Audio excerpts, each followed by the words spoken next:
Welcome to Turn the Page, the official podcast of the Syosset Public Library.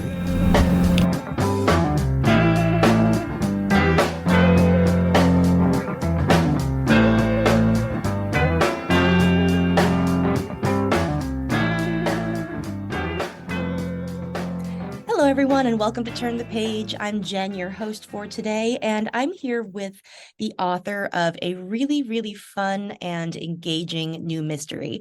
Could I ask you to introduce yourself and your book, please? Hi, my name is Lina Chern, and my book is called Play the Fool. It's sort of a fun comedic mystery about a sort of a cynical tarot reader who finds that her best friend has been murdered, and she has to use some of her intuition skills that she has as a tarot reader and apply them to the investigation and try and solve her best friend's murder. It is so much fun. And I'm wondering, before we get into the book itself, if you could talk a little bit about your journey to the book. How did you get into writing, and where did you start with this project? Sure.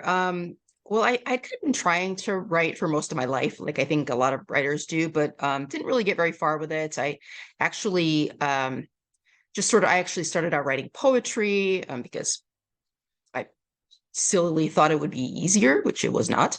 And actually, because of some challenging life circumstances, I had to leave my full-time job, and I started to pick up sort of freelance projects, and I came across one that required me to write this very silly sort of series of detective stories.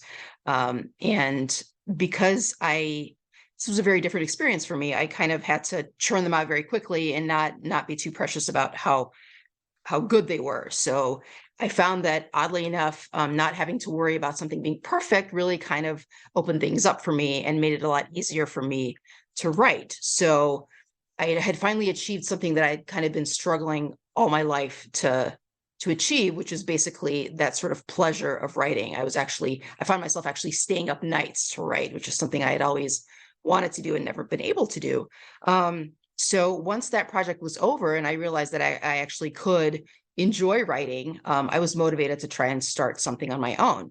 And so because I had sort of already been writing in this mystery genre, I decided to try my own hand at a novel. And the odd thing was that I had actually never really read mysteries as a kid. I was more of a science fiction kid. And but I found that mysteries kind of provided this sort of ready-made structure for how to plot out a story. So I decided that was where I was going to go. And it did take me quite a long time. I think doing some quick calculations in my head, it's probably been about 10 years since I first started writing this novel. And it obviously went through many different iterations and changes. And then about 3 years, I had put it aside for a while, had written some shorter works. And then about 3 years ago, picked it up again, kind of seriously. And then eventually, through a lot of sort of workshopping it and working on it, it eventually got into a form where people might actually want to read it. So it's been a long time coming, but here we are. Wow, that's so interesting. And I'm really curious about the way actually that, producing a lot of short works in a genre really quickly like that, it must teach you a lot about like the genre in a short amount of time, right? Like, did you find that it kind of like leveled up like your knowledge of the structure, as you said, and like anything else about like the process that did it teach you? Or Yeah, it really did. That's a really great thing to bring up. I feel like having to complete things at all is just a tremendously important skill. And obviously it's easier to complete something shorter than something longer. So finding myself finally able to do that over and over and over again kind of gave me the confidence to move on to something longer. So it's and obviously the sort of storytelling structures, all of those things I kind of had to learn very quickly. And I feel like everything I've written since then has taught me something new. So obviously writing a short story is a very different skill than writing a novel. In some ways, writing a short story is even more difficult because you have to have that entire story arc to completion in a much shorter, tighter space.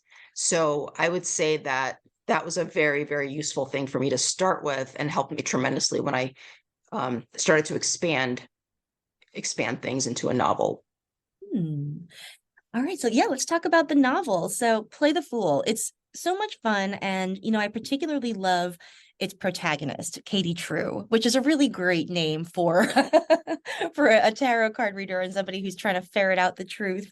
Um, could you talk a little bit maybe about where she came one, especially her voice, because she's got a really fun voice and it's like very fun to like live inside her head for this book. And was she driven by like your own interest in tarot? Like, did you read and did that influence the character? Yeah, I feel like I'm going to get this question a lot, and I'm a little bit concerned that the answer is always going to disappoint people because I do have some sort of passing knowledge of tarot, and years ago, even before I started writing this novel, I did actually sort of try to do readings for people for money, not very seriously, but just every once in a while. And I was always just amazed at how, even with my own very sort of paltry skills at it, I was amazed at how impactful they were for people. Like I would say something that I would feel like I was kind of making up just out of some pictures and a little bit of observations of the person.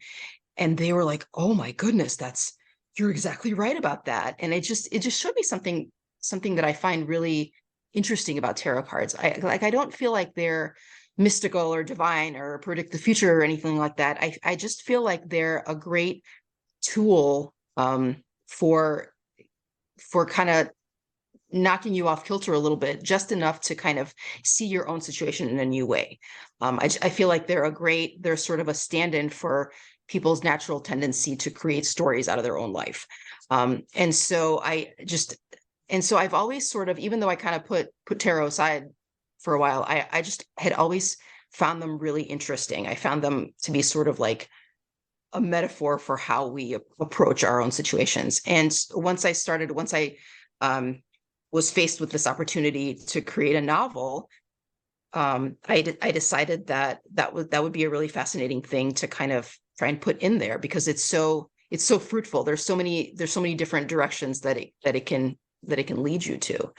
And I myself am not a really strong tarot card reader, so actually, as I was writing the novel, I ended up consulting some tarot books to kind of deepen my understanding.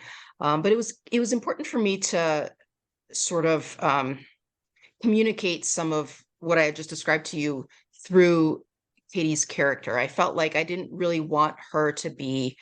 I wanted her to have a very practical view of tarot cards as well. I didn't necessarily want her to be too much of a grifter or to go the other way and try and really believe in some kind of mystical aspect of them. I just wanted her to use the cards as a way to understand what was going on. And obviously that has applications in a murder investigation. So it kind of seemed like a natural fit to me.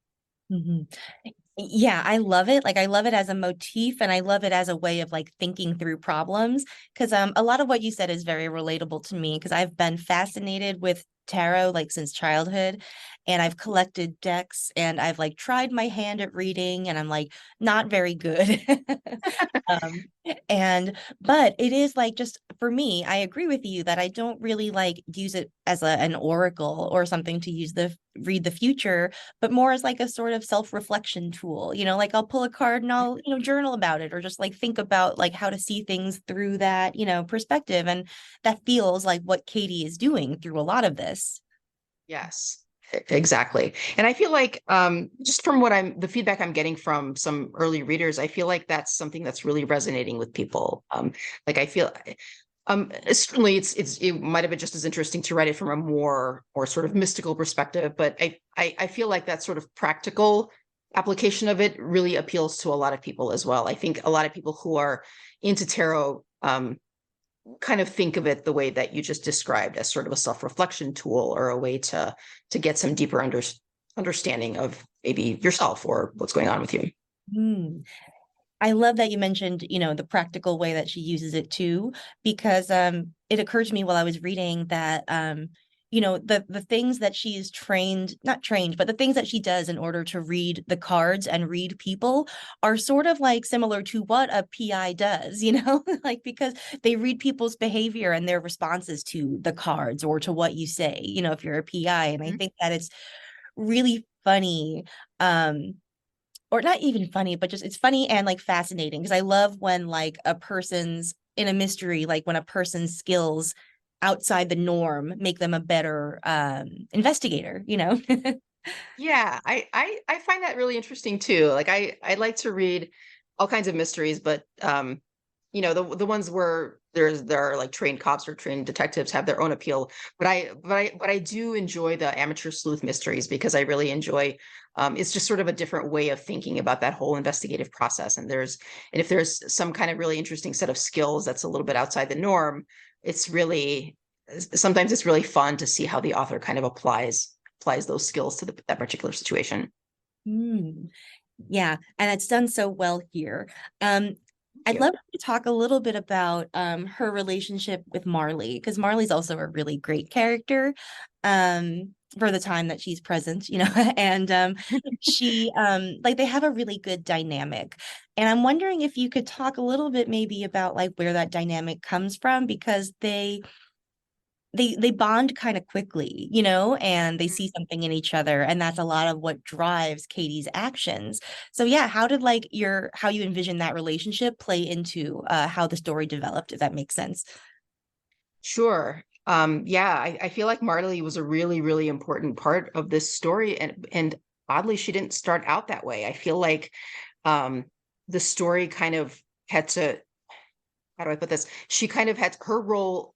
I didn't envision her role being all that big initially. I just kind of, when I first started writing this, I just kind of needed a victim and needed, the protagonist to solve it. But I found that as I wrote iterations of this novel, the question that readers that I shared it with kept asking me, or the thing that continued to lack as I wrote it was, what was Katie's motivation?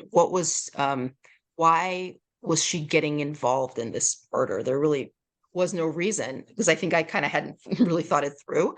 And I think the thing that eventually kind of made the story level up into something that people could relate to was this relationship with Marley. The note that I kept getting from readers and from agents, from editors, was that her relationship with Marley needs to be bigger, needs to be more felt, I guess, because it's through Marley that she really sort of finds her motivation to get involved in this. And the other dimension of that is, of course, that Marley provides her with something that she kind of feels is lacking in her life, which is this sort of self-belief, I guess, or the confidence that she might have some kind of talent that maybe isn't super important or to like her family or to the rest of the world, but is actually quite valuable. And so this talent that she herself had kind of been neglecting is something that Marley really kind of builds up in her and encourages her to recognize as something valuable. And it's that same talent that then allows her to go ahead and solve the murder. So not only is the friendship motivating, but the sort of confidence that Marley instills in her is what eventually allows her to go through and solve the murder. Yeah, that was like a really kind of lovely, bittersweet aspect to it, that like Marley does kind of provide her with the tools that she needs to do what she does. And it does give her a very immediate buy-in that makes the stakes feel very real and tangible. Let's talk a little bit again about Katie and her voice, because she has like a really fun way of seeing the world. I think like even when you put aside her interest in tarot, like she's really snarky and a little like biting sometimes, just like in her observations of people. And yeah, like where did that particular, like how did you shape her perspective on things? Um, I think maybe that perspective probably just comes from me because I tend to be a little bit, I don't know. I always feel, always kind of have felt like a little bit like I don't quite belong wherever I am. And maybe that's sort of shaped, my particular way of observing people or observing the world. And I wanted to, I don't know. I guess I sort of selfishly wanted to make Katie someone who could sort of channel some of my own kind of odd observations about people or about the world, about the environment that she finds herself in. Um, yeah, I don't know. There's something I kind of I think like one of the things that I really enjoy just about life in general is being able to observe people and observe situations and kind of find new ways of looking at them. I feel like that's something that sort of drives me to write. And that little bit of a disconnect with the rest of the world, I think, is also very fruitful. I've heard a lot of other writers talk about how that excuse me, that slight outsider perspective makes for some really interesting observations that other people might be able to relate to. So I feel like I kind of wanted to put all of that in Katie's voice. Obviously, I enjoy reading novels that are humorous. I tried my best. I don't know if I succeeded to make her observations as funny as possible. So I don't know. I wanted to kind of channel that sort of slightly off kilter, observational kind of sensitivity, um, of the world, I guess. Yeah, If that makes sense. I love that. Yeah. And it's two things that makes me think. One is that sort of distance is super useful for a writer, the person crafting the story, because it does allow you to observe things that other people don't necessarily see. But it's also great as like a character trait for a protagonist because it sort of like comes with a baked in inner conflict, because like they usually are like sort of distanced from people and that makes them a good observer, but they also usually kind of want to connect. And that is maybe why she also like latches on to Marley, and like that relationship becomes so meaningful so quickly. Mm-hmm. Yeah, I absolutely think that's true. I think you just hit on something really important. That there's that sort of tension between not feeling like you quite belong anywhere, but also wanting to belong somewhere, or maybe just wanting to belong with the right person. It's almost a sort of pickiness about who you connect with that I feel like Katie and I sort of share, I guess. Yeah. Wow. So this is, yeah, again, just such a fun book. And I'm wondering, do you have future adventures planned for Katie? Is this something you think you'll keep writing about or like what is coming up for you? I hope so. I think some of those plans are still a little bit up in the air, but I do definitely have other Katie stories kind of bouncing around in my mind. So hopefully some of them might eventually come out into the world. Oh, excellent. Well, I hope that you'll come back and maybe talk about those when they happen. I'll keep my fingers crossed because I thought this was so much fun and I really would love to hear more of Katie's voice and see her get into more trouble. Thank you. Yeah, that would be great. I would love that too. Awesome. Well, thank you so much for joining us. Thank Um, you. Nice to be here. Thanks. Listeners, please pick up this book. It's available by the time that you hear this, so check it out at your favorite independent bookstore or library, wherever you like to go. And thank you again for joining us. It is time to close this chapter. It's time to close this chapter of Turn the Page. Join us for the next episode.